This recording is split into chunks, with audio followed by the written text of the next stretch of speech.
Olá pessoal, tudo bem? Sou eu, Matheus, membro fundador do Coven Grande Pentáculo Solar, e hoje nós estamos aqui para falar sobre um tema muito interessante. O tema que nós iremos debater hoje é como praticar as suas magias da forma correta.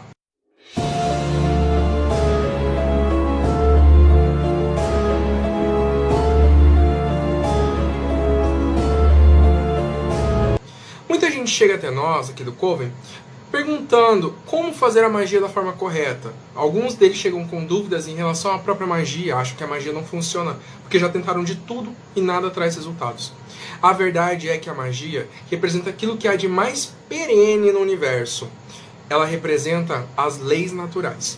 A magia não age atropelando as leis da física. A magia não age burlando as regras. A magia é um jogo de probabilidades, onde nós, enquanto magos e bruxas, deixamos de ser apenas influenciados pelas energias e começamos a influenciar as energias, né? Isso demanda muita responsabilidade e também preparação interna e externa. Quando nós falamos sobre preparação interna, nós estamos querendo dizer que todo magista, todo bruxo, todo mago, todo feiticeiro precisa ter os olhos treinados para conseguir visualizar os efeitos daquilo que nós fazemos. Isso porque nenhuma magia é desperdiçada no mundo.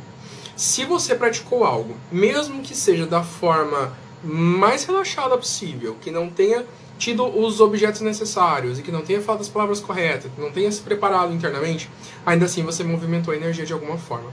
E é claro que dependendo do nível de preparação e de como você coloca essa energia em movimento, os resultados vão ser X ou Y.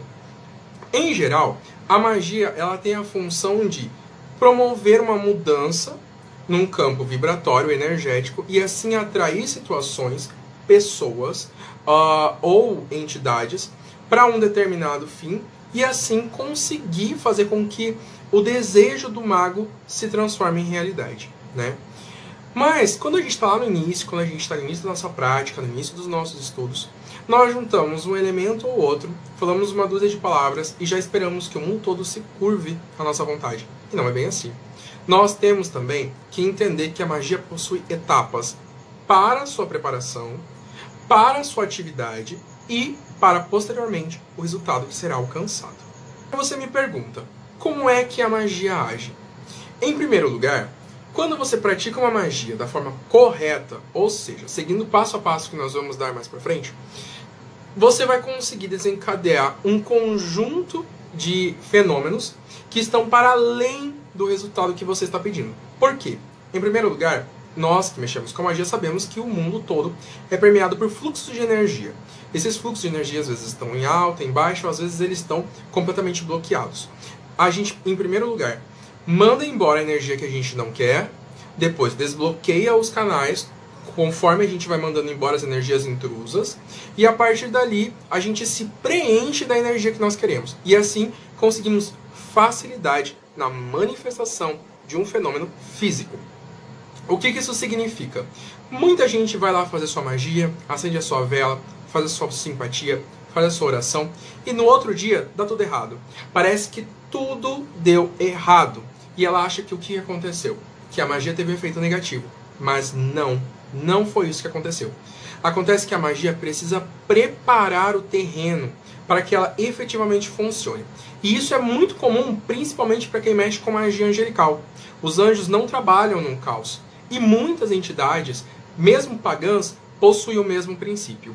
Isso significa que eles vão vir com um exército ou como uma forma de limpeza, tirar tudo aquilo que está em desordem naquela situação, tudo aquilo que está impedindo o fluxo de energia para que o seu desejo se manifeste, né? E isso normalmente acontece de uma forma muito abrasiva. Por quê?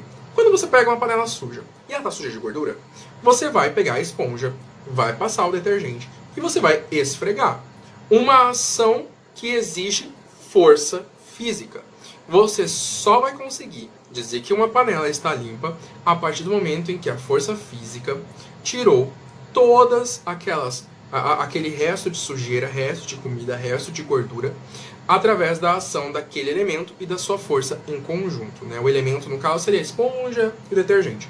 A magia, principalmente a magia angelical, ela é assim também. Se você está tendo muitas brigas com seu namorado, se você está tendo muita dificuldade de de fazer ele te entender e você entender ele, e você pratica uma magia para um adoçamento, seja para a união de um casal, claro que isso não significa amarração, anjos não fazem amarração, e no outro dia vocês brigam, a primeira tentativa que a pessoa que está despreparada para ver os resultados tem é de achar que tudo deu errado. Que o que ela fez não deu certo, ou que o que ela invocou não foram anjos. Mas o que acontece é que os anjos eles vão fazer com que vocês tenham algum conflito, justamente para que vocês resolvam aquilo que está vindo o tempo todo naquela situação. Então pode ser que a briga pareça maior, pareça mais grave, mas tenha fé, tenha firmeza, que a coisa vai dar certo. Vocês vão curar, vocês vão retirar aquela energia negativa que está atrapalhando vocês vão curar aquela situação, e aí sim, para conseguir haver o quê? A harmonia, para conseguir haver o quê? O amor entre vocês, de forma como você espera, né? Então, o primeiro passo que nós temos que ter é treinar os nossos olhos para ver os resultados para além daquilo que está aparente, tá? A magia possui a tendência de sempre percorrer pelo caminho mais fácil, rápido e prático. Isso significa que quando você coloca uma magia em funcionamento, espere que ela aconteça da forma mais óbvia possível, mas não tente prevê-la. Prever significa ansiedade, e o estado de espírito interior precisa estar preparado para ver os resultados da magia, mas não para ansiá-los, ou seja, ficar se perguntando quando vai acontecer, como vai acontecer e especular. Como você sabe, a partir de agora, que nenhuma magia no mundo fica desperdiçada, você não precisa se sabotar com a ansiedade. Entenda que essa energia foi movimentada, ela foi para algum lugar e você não precisa mais pensar nela, porque o resultado vai acontecer. Antes de você começar a efetivamente praticar magia, é necessário que você observe alguns pontos que são muito importantes. O primeiro deles é sobre a preparação do ambiente aonde será realizada a magia. E com isso eu não quero dizer apenas com a defumação de ervas e o traçar dos círculos e a reunião dos materiais. Não, eu estou falando de algo ainda mais pretérito. Dentro da magia tradicional, cerimonial, existem algumas tabelas que falam sobre os dias da semana e a influência astral, a influência astrológica que ele recebe de um planeta. Nesse caso nós teríamos então o Sol influenciando o dia de domingo, a Lua influenciando o dia de segunda-feira, o planeta Marte influenciando o dia de terça-feira, o planeta Mercúrio influenciando o dia de quarta-feira, o planeta Júpiter influenciando a quinta-feira, o planeta Vênus influenciando a sexta-feira e, por último, o planeta Saturno influenciando o sábado. Além disso, existem horas. Existem horas que são divididas do nascer ao pôr do sol e depois do pôr do sol ao amanhecer do outro dia. E existem tabelas que são mais fixas, porque, como a gente sabe, o sol, a cada período do ano, nasce em determinado horário. Dessa forma, se você planeja fazer uma magia para o amor, certifique-se de que você está sob a influência correta. Ou seja, numa sexta-feira de Vênus, num horário de Vênus, de preferência antes do meio-dia, ou seja, antes do pós-manhã. Porque é nesse período que as energias do Sol, que é muito benéfica, vão estar em ascensão. Então, magias de construção e de crescimento são melhor realizadas nesse período. Se você quer saber qual tabela você deve seguir, eu peço que você utilize, em primeiro lugar, a sua intuição e, em segundo lugar, o seu critério. Você vai estar entrando numa egrégora. E o que é uma egrégora, se não uma verdade que pode ter ou não sido uma mentira contada 1000 vezes? Outro ponto que você deve levar em consideração são em questões a coisas práticas do seu dia a dia. Por exemplo, não adianta você fazer uma magia se você está pensando na hora de fazer o almoço. Faça o almoço antes. Você também não pode fazer a magia pensando no seu telefone que está tocando toda hora por mensagem de WhatsApp que você está recebendo naquele grupo cheio de gente que você tem. Desligue o celular. E, claro, mantenha-se num local seguro, aonde você tenha uma boa ventilação, porque você vai utilizar elementos como incenso e velas, tá? E certifique-se de que você está num ambiente que esteja preparado para receber uma vela, porque ela pode cair e ela pode, dependendo do lugar onde ela cair, produzir um acidente muito grave. Então, esses são pontos fundamentais para que você comece a praticar magia. Certifique-se também de que você não será incomodado por pessoas que estejam no ambiente. Pode ser que você não tenha a privacidade de ter uma casa para você. Nesse caso, ainda assim você quer praticar magia e você tem todo o direito de fazer isso. Você pode fazer isso certificando, ou seja, sendo honesto com a pessoa que mora com você e dizendo para ela que naquele momento você vai estar reservado, porque você vai fazer uma operação mágica, você vai fazer uma atividade mágica e você não pode ser interrompido. Agora vamos para a prática da magia em si. O que isso significa? Você vai ter que limpar o ambiente. E eu não estou dizendo apenas de passar um pano e uma vassoura. Eu estou dizendo de você limpar o ambiente de forma astral. O tempo todo, nós temos vários tipos de pensamento. Pensamentos positivos, pensamentos negativos, pensamentos que são producentes, contraproducentes, pensamentos que às vezes vão em conjunto do nosso intento, que a gente vai realizar na magia, e pensamentos que às vezes vão contra a nossa vontade, que é a ansiedade, é o medo, é a angústia, né? De não saber fazer aquilo da forma certa. E você precisa limpar o ambiente astralmente desses pensamentos e de entidades invasoras que podem estar te sugando como um vampiro no seu pescoço. Como que você faz isso? Eu sempre recomendo a queima de ervas. Mas eu sei que você que está me assistindo pode não ter essa disponibilidade porque mora com outras pessoas e as outras pessoas podem se sentir incomodadas. Você também pode fazer um ritual de banimento. Existem 2 rituais que eu sempre utilizo no Coven Grande Pentáculo Solar para fazer um banimento interno e um banimento externo. O banimento interno acontece através da cruz cabalística, na qual eu consigo me aliar à luz astral e assim me conduzir de forma mais focada no ritual, ou seja, afastando pensamentos intrusos.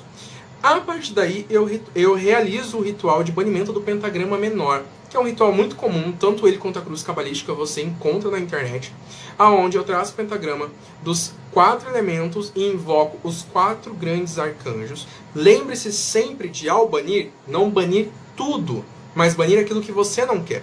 Não bana todas as energias, mas bana todas as energias que estejam te atrapalhando a conseguir alcançar aquele objetivo. E é bom também que você utilize a sua visualização e reconheça algum ponto seu que está te impedindo de alcançar aquele objetivo. Como que você faz isso? Tenha autocrítica.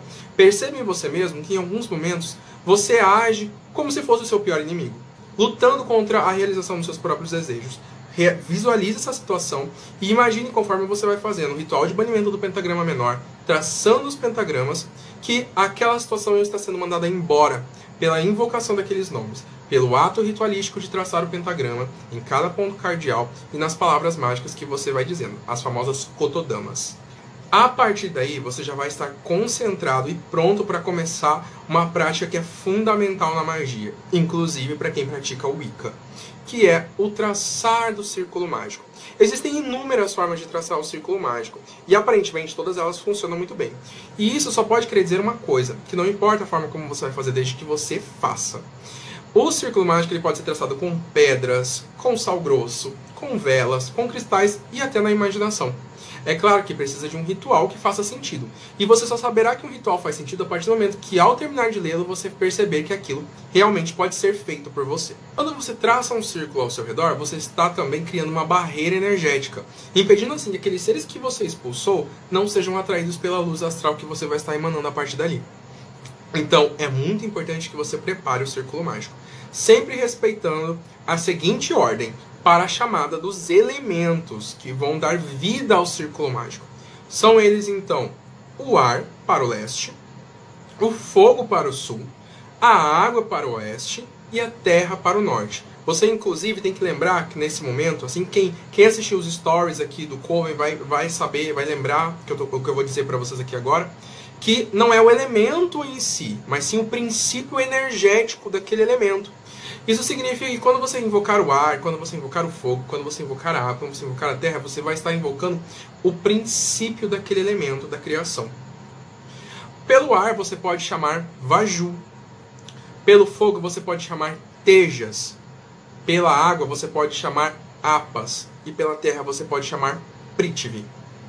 Alguns elementos precisarão ser consagrados antes de serem usados, alguns elementos deverão ser consagrados durante a utilização, e alguns elementos só serão consagrados a partir do momento que a magia estiver finalizada. Tudo depende do ritual. Algumas magias, inclusive, exigem que você se prepare durante dias ou até meses antes da realização. E é muito importante que você obedeça a essas regras. É claro que algumas regras de grimórios mais antigos são quase inviáveis nos dias de hoje. Você realmente vai precisar adaptá-las, ou então nada poderá ser feito. Mas é muito importante também que você leve em consideração que existe um porquê